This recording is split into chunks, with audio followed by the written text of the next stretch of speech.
We are actually live right now. Well, good evening everyone. Sorry for the bouncing, but we are walking. I'm Giulio Gasparin and I've been joined by Ingolfur Hannesson. Yeah, fantastic pronunciation. Getting away with it. He is the head of EBU Winter Sports, right? Right, correct. So, ahead of St Moritz 2017, because, well, first of all, we are in 2016, but right. We are in St Moritz because we had the FIS Alpine Ski World Cup finals. Right. That's been a good test event, I think, ahead of next year. It was really fantastic. I mean, everything was for the athletes. You know, you only had the blue skies and the snow conditions as they are here the last few days. It's been just amazing. And then, of course, on top of that, we had really good coverage from Swiss television. I think all the broadcasters were happy. You know, the results were great, and it was a fantastic, let's say, test event. Everything proved out to run smoothly. Transportation, all the logistics, hotels, everything was fine. It's the finish line and the finish area up there seems to be working perfectly. So it's a Swiss precision, you know, let's say. Well, that doesn't surprise me too much, but before we go into the details of what will be next year, can we have just a little summary of you and what's your background coming here? Yeah. Well, I've been the head of winter sport at the EBU Eurovision for 14 years now. Before that, I was another 14 years as the head of sport of RUV, the public service company in Iceland. Mm-hmm. Coming from sports side, playing football, running marathon, or do whatever. And mostly from the media side, been in the media most of my life, and with this experience being drafted into EBU 13 Olympic Games as an example, and manager for the World Championship in handball in 95 in Iceland and so on. So that's where I came into this winter, let's say, world, and it's just a question of converting yourself with the knowledge you have and understanding the mechanism of the winter sports, and then take it from there. And there we are now, 2016, and looking forward to the next big thing. My first thing was in fact here 2003, which was my first big event in my current job. And then basically this was really interesting because I was completely coming new into the job, and now I come with a big team and helping me out with everything, like yourself, and basically, you know, doing a lot of new things, and very exciting. We got a question. They've been asking us, where are we going? Where are we going? We are going down to the host broadcasters cocktail down at the media center, or close to the media center, and just meeting our colleagues and walking down in this absolutely stunningly beautiful weather. I mean, this is, for me, that I've been living in Switzerland for 14 years in the Swiss Romand part, but this is probably one of the, I'd say, not to let's say, offend anyone, 2 or 3 most beautiful places in the whole of Switzerland. It's amazing. As we have the chance now, right. I hope so. Let me guess. Yeah, we can give them a view. Wow, let's stop. Wow, look at this, and the lake below. You can see that below in the shadow, and then the sun is on the top of the mountains. It's just amazing. I gotta say, I come from a mountain area as well, but this is pretty beautiful as well. I think we can give them a little bit more of the panorama as we talk, right. Just not to get them bored with our faces. Well, as you said, it's been a good weekend of races here. Right. Now, what's exactly the role of EBU on the next World Ski Championships? Well, for 2017 here, EBU, we have the television rights on behalf of all our members, let's say NRK in Norway, or ARD in Germany, or Russian TV, or Polish TV, or whatever, and we negotiate the TV rights for them, and then we implement the event, make sure that the event is run properly. And then we have on top of that, which I'm running a big program, which is the marketing rights here in St Moritz, for the event itself, quite a big task with another company, which is doing that for us. And then of course we have the host broadcaster, and the host broadcaster is Swiss television, one of the best pupils in our class. They are fantastic, and they are doing all the work in terms of TV coverage and so on. And then of course we are expanding more and more into new media platforms and making sure that everyone that's there can access the event, can follow the event and so on. So we have a number of projects going on. Well, we were live on Periscope. Yeah. That's a Right, new right. platform already. I mean, like, he's expanding. I think he's got this potential. So, what do you think about these social networks? Well, you know, everybody said that the social networks or the digital, let's say, media would take over much sooner than it actually is. But surely it is coming more and more into the picture. And we have a lot of, from our side, we have done a lot of tests in the last 10 years, which is really started. I mean, it's not a long time period. And now we have a lot of platforms which we are trying out and try to build up a digital media strategy for the future. And of course, I mean, the younger generation will access those events, access them through social media, and then be directed to whatever they want to do. And then they will consume it in a different way. And for sure this is changing, it's changing really fast, and we will change 3 times or 4 times faster in that direction in the next 3 years than we did in the last 3 years.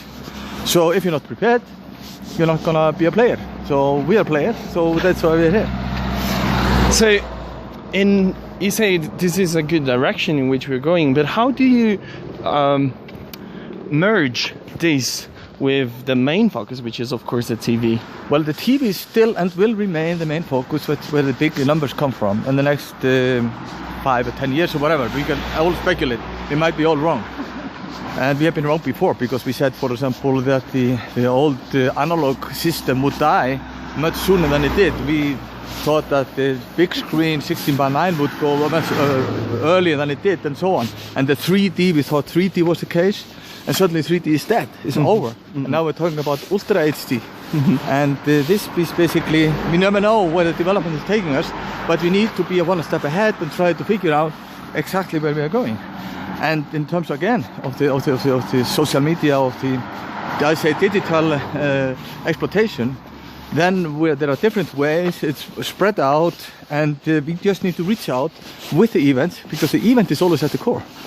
And then we have different platforms, and it's just let's say getting into the right direction of finding the platform where the user is, and we are basically chasing the user and giving, you know, a much broader picture of what he wants. The user wants totally different things today, your generation for example, than mine, meaning that basically you want to know everything about it and around it and so on, and not only the race itself. Maybe that's okay, there's curiosity, but we need to be there, and that's why we are always thinking in this direction.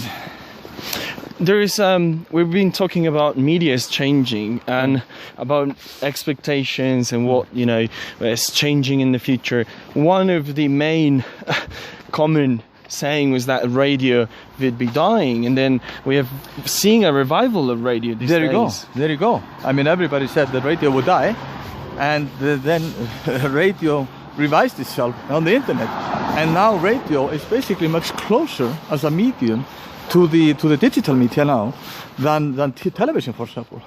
And all the radio companies are extremely around Europe active on the digital media or the social media in particular. And that's just how you reinvent yourself, and you know, the change in the landscape. I know also one of the things that EBU is working a lot on is digital radio. Can you talk a little bit about this? Well, I'm not an expert on that, but at the end of the day, this is one of the directions which we are taking the media.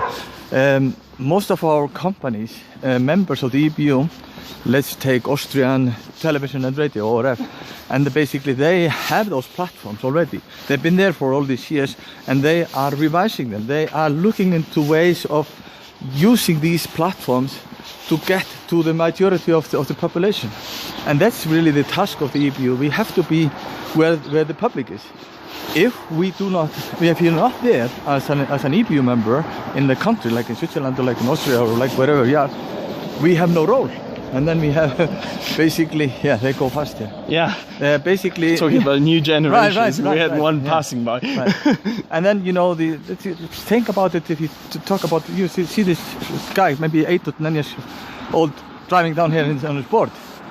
I mean, he's in the gaming generation, yeah, and the generation under 20, 25.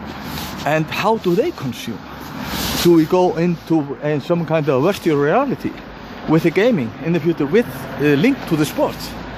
Do you take the sport bring it to your room, to your digital room, and then play a role in the sport where it's happening. So this is really exciting. This is all happening at the moment. Well, this is lots of information coming. Right. No, it's really good. I want to revert a little bit on what's your role into EBU, because I also know that you take care of confronting and talking to the single federations. Do you? Right. Yes, we help some of the federations, so we call them our clients, or we are their clients, or whatever. Basically, it's a partnership, what we try to do. I can take the example of the biathlon. It's one of the best examples we have, where we try to build up together a media strategy to exploit the rights in the best possible way, get the widest distribution, get the demography as wide as possible, and so on. And we need to help them as experts to bring them our knowledge. They bring what they have to the table, and basically there's a common goal. This is quite different from what the EBU is doing there than an agency. Agency is a commercial thing, and they need to earn money on what they're doing. They need to have a margin of 20% or whatever on all their operation. EBU doesn't need that. We are more into the cooperation and the partnership issue, because we are run by public money, and we are basically all the media that belongs to us. And then basically we try to be creative, try to be one step ahead. As an example, 2 weeks ago in Oslo, where we had the biathlon World Championship, we did 4K, which is a next generation of television test. We had it in Kitzbühel also.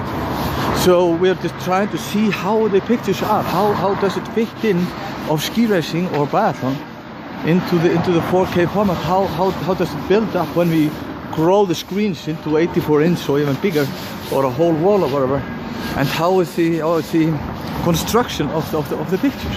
And that's what we are doing all the time, to try to be on the forefront. I also, from the outside, because I've been part of this project here, but I've been also a client in terms of using Twitter or the images. Right. And I know that, as you said, with biathlon you've been experimenting lots. Yeah.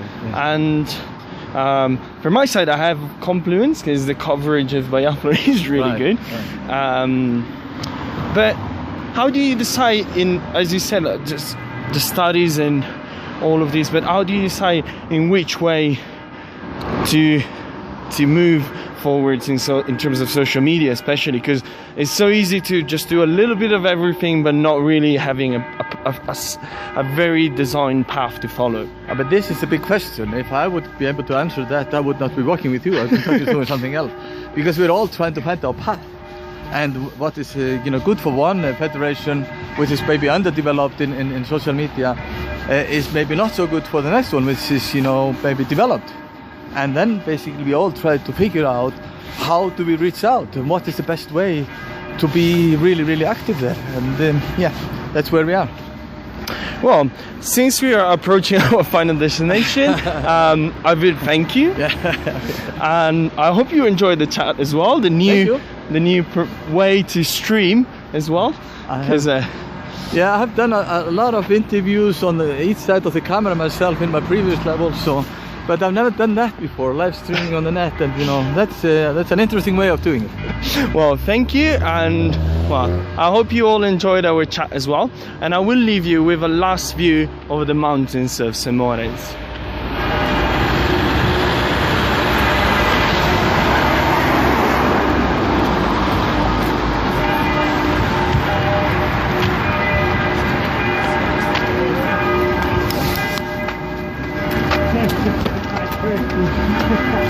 I heard all that.